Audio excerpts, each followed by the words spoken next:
في نظرية في كرتون توي ستوري إن وودي مش مجرد لعبة أندي، ده كان لعبة حد تاني.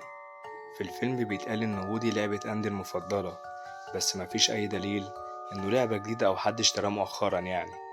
لكن في دلائل بتدعم النظرية دي بشكل كبير، هنتكلم عنها نقطة نقطة. وانت يا صديقي في آخر الحلقة هتقتنع بالنظرية دي. بس قبل ما نبدأ دوس لايك واشتراك في القناة علشان يجيلك كل جديد. يلا بينا. كرتون توي ستوري واحد من أجمل وأشهر أفلام الكرتون.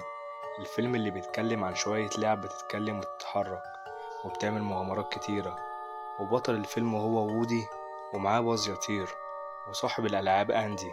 خلينا نخش في النظرية على طول.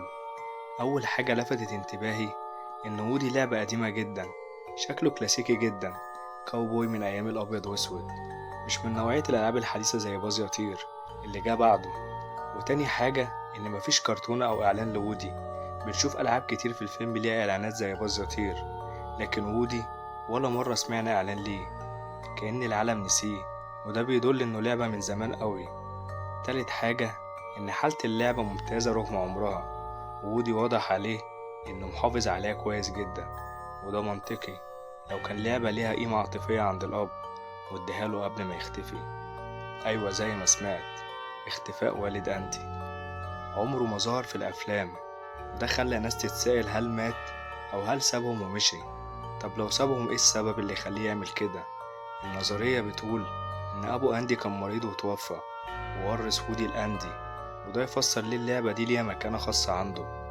والنظرية العاطفية إن وودي مش بس لعبة بالنسبة لأندي، هو آخر ذكرى من أبوه، وده يفسر لي ليه وودي دايما عنده إحساس عميق بالحماية تجاه أندي أكتر من أي لعبة تانية، كأنه شايف نفسه مسؤول عنه.